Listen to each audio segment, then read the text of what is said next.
Welcome back to another episode of Rock Boys Football. Billy Napier, the Florida Gators continue the momentum in the transfer portal, landing another commitment from former Tulane defensive back DJ Douglas. And this is a player that we talked about a little in passing when we were covering some of the top targets that were going to be on campus for the Florida Gators.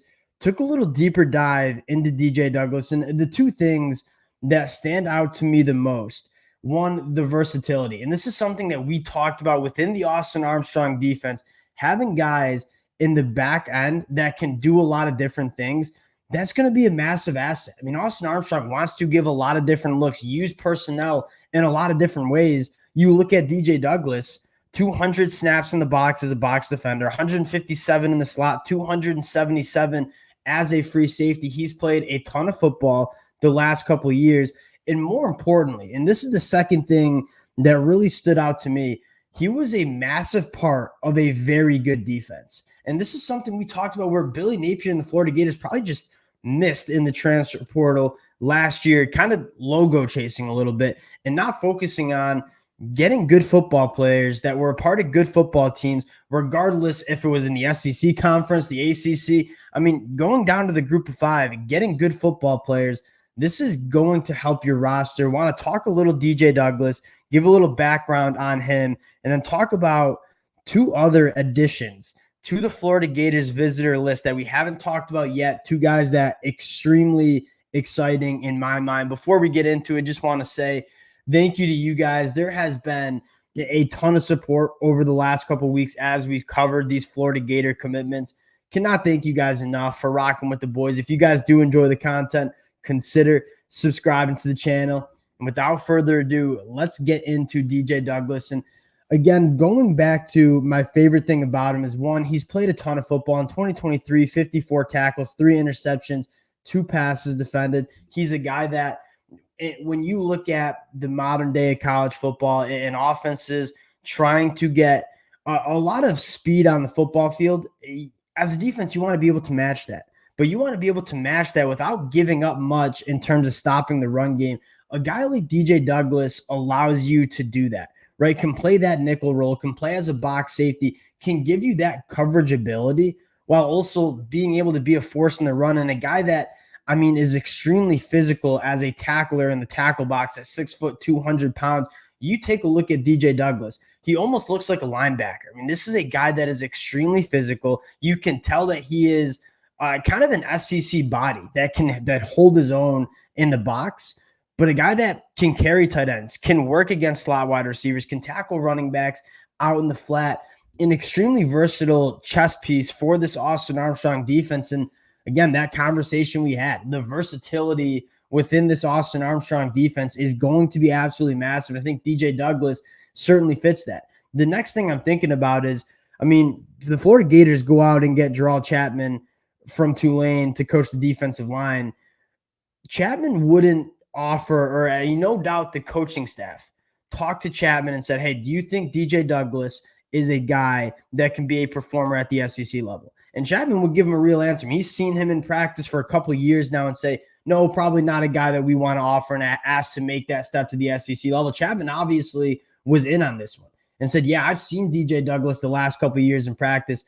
He can play at the SEC level. So I think that makes you feel even better about knowing this kid and knowing that he can make that jump to the SEC level. And another kind of interesting background story about him: started his career as a walk-on at Alabama, transfers to Tulane, gets on scholarship, and again, was a massive part of a Tulane defense that has been phenomenal the last couple of years. So you're checking off boxes of a very good football player that was a part of a very good defense that's now trying to make that jump to the SEC level. And you've seen Billy Napier and this coaching staff more target guys from the group of 5 conference that are trying to make that jump to the SEC level. And I think DJ Douglas is certainly one of those guys that can make that jump. Another guy in the back end. And one other thing I'll note is you're seeing, and you can kind of see this with the Florida Gator commitments here, is the Florida Gators are targeting the positions that were the biggest concern heading into 2024, right? Starting with that offensive tackle spot, you get a guy in Devin Manuel, who we talked about, massive upside in terms of what he can be as a starting tackle in the SEC. You scroll down and take a look at a guy like Brandon Crenshaw-Dixon, another guy that you might have found 2 starting caliber offensive tackles in the portal. All right, we wanted to add some depth to the defensive line. You go out and add one of the best defensive linemen available in the portal in Joey Slackman. You want to bolster up that secondary room, a guy like Triquez Bridges, a guy like DJ Douglas. They're going after a few more guys that we've talked about. We'll see if they end up committing. You're seeing Billy Napier in this Florida Gators staff kind of take a look at what we have, where we struggled in 2023, where our positions of need are heading into 2024, and addressing it in the transfer portal. And there are a lot of spots on this roster where you look at and say, that is an upgrade heading into the 2024 season. I think they've upgraded the tackle spot. I think they've upgraded the defensive back room. Now, you had some guys transfer out. I mean, Jalen Kimber, Jaden Hill. I don't know if these are necessary. You could argue that TJ Douglas, Triquez Bridges might be upgrades from those players. I think Pup Howard is a massive upgrade over Scooby Williams at the linebacker spot. So you're looking at this Florida team, and it seems like they're checking the boxes in terms of addressing the positions that they wanted to address heading into the 2024 year.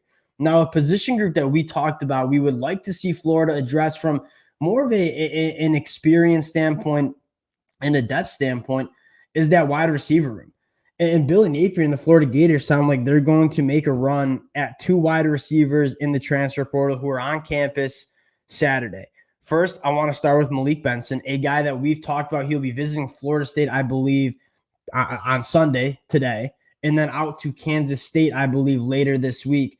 A guy like Malik Benson is extremely exciting. So a little background on Malik Benson. Spent last year at Alabama as a wide receiver, a guy that had a ton of buzz coming out of fall camp. And that Alabama wide receiver room had a lot of names to keep in mind. The name that I kept seeing when I'm reading the fall practice notes was Malik Benson, the #1 JUCO product out of Hutchinson Community College. To give a little background, Malik Benson, 6'1", 200 pounds, a 10.4 100-meter dash time.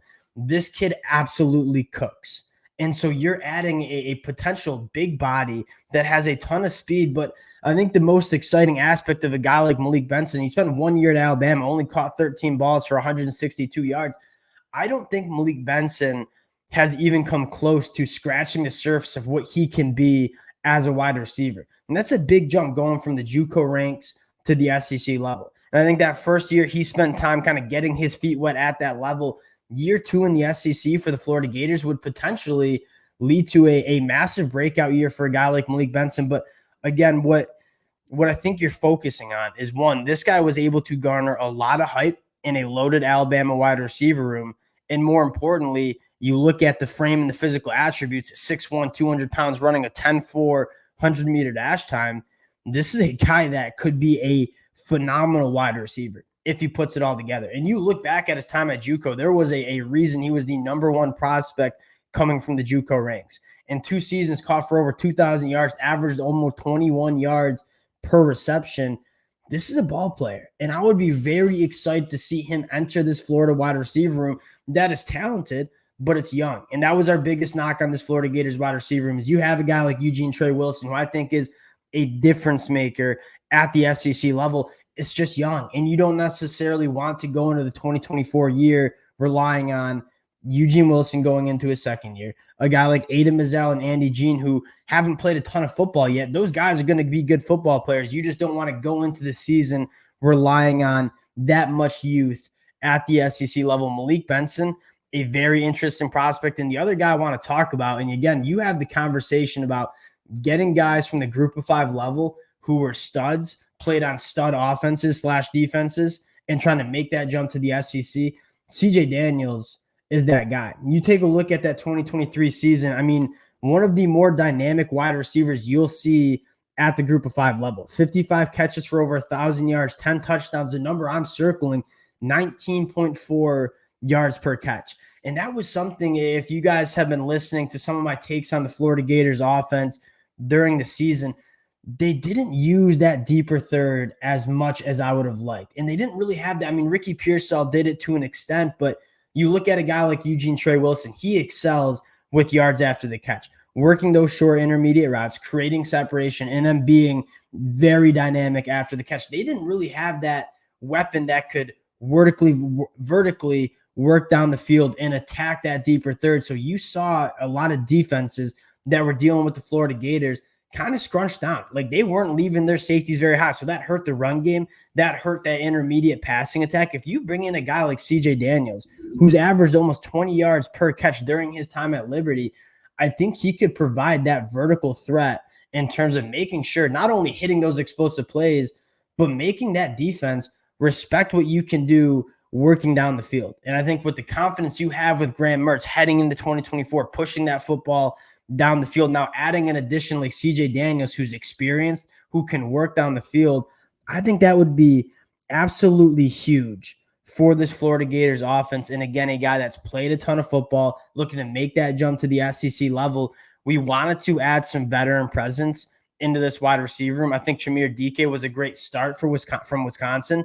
I think one of these two, Malik Benson, CJ Daniels, would be another very, very good addition for the Florida Gators. We'll keep our eyes on it. It does sound like we'll have some more Florida Gators commitments to talk about over the next couple of days. Wanted to say again, a sincere thank you to the Florida Gator fans. I mean, this has been a program that's been a blast to talk about. They've been extremely active in the portal. You guys have shown a ton of support to the boys. I have a blast doing these. Can't thank you guys enough for rocking with the boys. If you guys do enjoy the content, consider subscribing to the channel. Appreciate you guys, and we'll talk to y'all later.